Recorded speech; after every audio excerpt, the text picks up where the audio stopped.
When God is silent or when God is quiet in your marriage, it does not mean He is not present. It often means He's doing something behind the scenes in your heart, in your spouse's heart, or in the situation at large.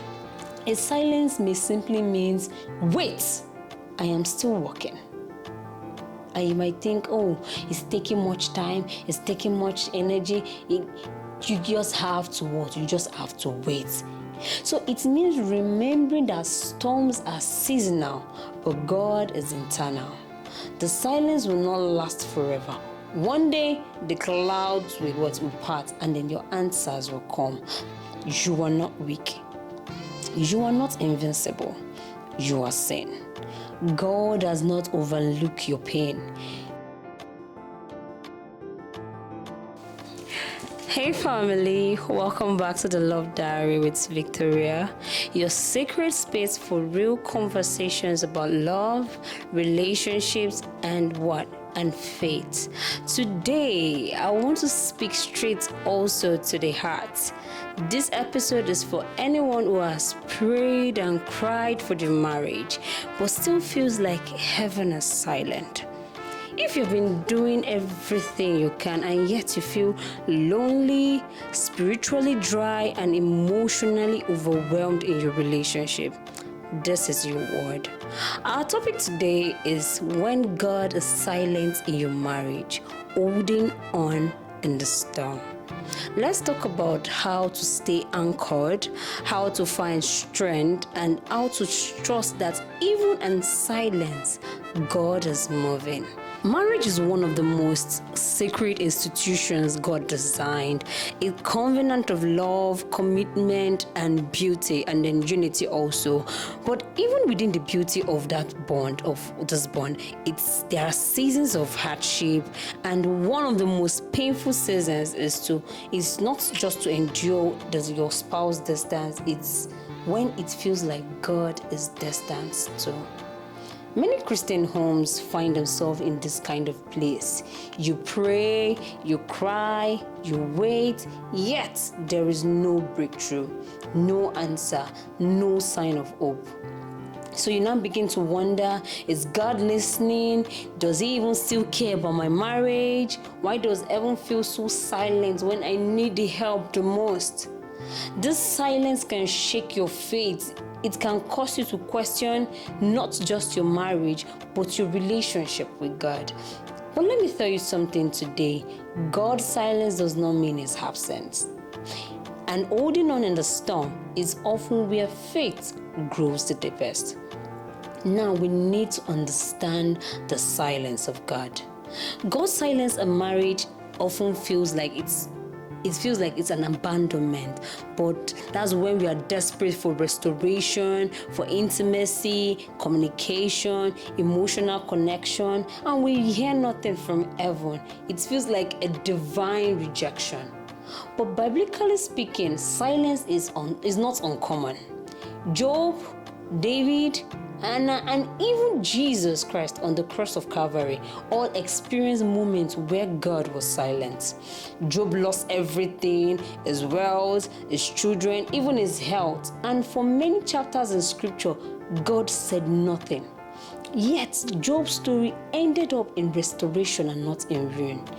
Anna wept for years over her infertility. She cried so hard in the temple that even the priest thought she was drunk because of the way she was acting. But in God's timing, her prayer bettered a prophet. Even Jesus Christ cried out, my God, why have thou forsaken me?" reminding us that divine silence is not a new experience. So in marriage, this silence becomes even more painful because it feels like a double rejection, one from your spouse and one from God. But remember, God is not ignoring you. Sometimes He's just simply walking in the silence. When God is silent or when God is quiet in your marriage, it does not mean He is not present. It often means He's doing something behind the scenes in your heart, in your spouse's heart, or in the situation at large. God is not a microwave God. He is the potter, shaping us in the ways that we may not see immediately. like a seed and buried in darkness before it could ever even break through the soil. Growth often begins in silence. That silence may be a call to deeper faith and trust, or an invitation to surrender your need to control, or a refining process where God is burning away selfishness, pride, or bitterness. Or it's for you to pause and link to his word rather than your words, emotions. It's natural for you that you want to fix everything, especially when your marriage feels like it's falling apart. You want to fix the argument, you want to fix the distance, you want to fix your spouse, you want to fix yourself. But when God is silent, it's often because he wants you to stop fixing and start trusting. You are not your spouse's savior. God is. And sometimes God cannot just walk in your marriage until you get out from the way. When letting go does not mean that you are giving up. It means surrendering that your need to what? Surrendering your need to force outcomes and trusting God's process, time, and plan. 1 Peter chapter 5 verse 7 reminds us that cast all your anxieties on him because he cares for you. This is your invitation to stop carrying that was never yours to fix alone. So, are you staying spiritual? Are you spiritually anchored in the silence? How do you hold on to God when God is silent in your marriage? How do you stay faithful when your soul feels so tired and your prayers are they seem unanswered? Now, I'm going to be taking you on 4 ways. 1, keep talking to God even when you don't feel heard. Prayer in silence isn't about emotion, it's about faith. When you pray and you feel nothing, your soul is being drained, it's being trained to trust rather than to feel. Romans 12 verse 12 says, be joyful in hope, patient in affliction, and faithful in prayer. Even a whisper of, help me Lord, in your weakest moment is a prayer heaven answers. Now you need to speak. Number 2 is you need to speak life over your marriage. Life and death are in the power of the word's tongue. Proverbs 18 verse 21. And then even in silence, I want you to know that when you speak God's promises over your spouse, your home, and your heart, declare restoration, declare peace, declare unity. What you speak consistently, you begin to believe, and what you believe, you begin to do you live out. So another thing I want you to do is create spiritual atmosphere even when you are alone. If your spouse is not working with God, it can be discouraging, I get. But one person working with God is still enough to shift the atmosphere of the home. Play worship music, speak blessings, anoint your home. Be a thermostat, not a thermometer. Set the temperature, not just what reflects it. God honors the prayer of one faithful heart. Now, journal the journey. That is number 4. Sometimes the answers to your prayer, they are not seen until you look back.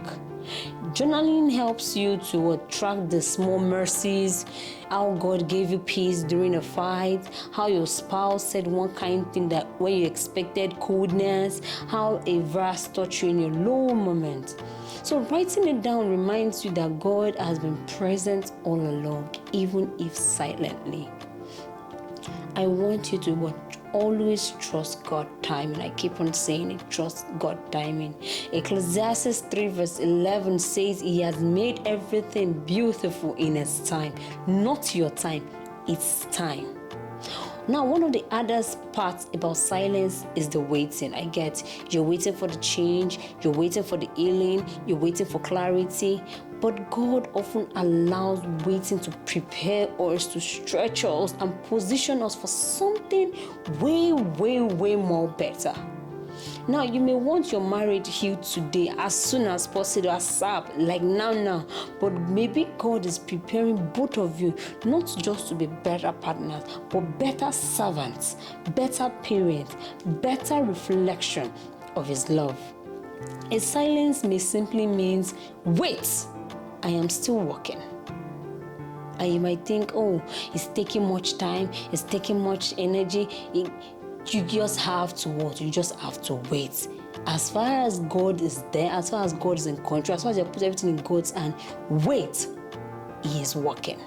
So now, there's this special kind of exhaustion that comes from being the only one that keeps fighting for the marriage. Maybe your spouse has emotionally checked out, maybe they've stopped praying, talking, even trying, and it feels like you are dragging the whole covenant behind you. Now, to you I say, listen, you are not weak. You are not invincible. You are sane. God does not overlook your pain. Galatians 6 verse 9 says, do not grow weary in doing good, for in due season you will reap if you do not give up. Do you believe in that?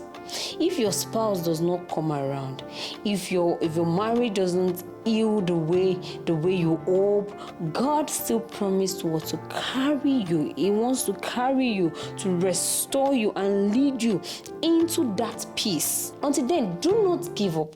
Do not let go of the hope that you have. Let your hope be in God, not outcomes. So now, let's talk about that peace in the storm. What does it really mean to hold up in the storm? Believing when you can't see, trusting when you can't hear. Another one, staying faithful when you feel forgotten. Loving when your heart is breaking. I repeat, believing when you can't see, trusting when you can't hear, staying faithful when you feel forgotten, and loving when your heart is breaking. So it means remembering that storms are seasonal, but God is eternal. The silence will not last forever. One day, the clouds will part, and then your answers will come. The restoration will begin. And even if your situation does not change, please, you will. You will be stronger, wiser, softer in spirit, and deeper in faith. My dear friend, if you're walking through divine silence in your marriage today, know this and know this. God has not left you. He's closer than your breath. He's gathering every tears. He's recording every whispered prayer. He's walking. Yes, now he's walking. Let his silence draw you deeper into a deep surrender, not into despair. Hold on in the storm, not because of your strength, but because of his faithfulness. And when that silence finally breaks, you'll find out that it was never far away. It was just waiting for the right moment to bring beauty from the ashes. When your nights are so long and then your tears could not stop, and you're praying to God, you're crying to God, who just won't talk. When you feel heavy and then your heart feels sore and then silence echo louder than it ever before. Remember this, my friend. Silence is not absence. Delay is not denial. And in this time, it is not the end of your story. He is still the God of miracles, still the God of mercy, still the God who sees you when no one is looking. You are not forgotten. You are not alone. You are not weak because of you are tired. You are strong because you stayed. So breathe, trust, let go. And when it feels like everything is breaking, let it break, because sometimes that is where God begins to build again. He is writing your story and he is not done yet. So this has been the Love Diary with Victoria. Until next time, keep holding up, love deep, pray hard, and never stop believing, even in silence. If you enjoyed today's episode, be sure to like, share, and subscribe.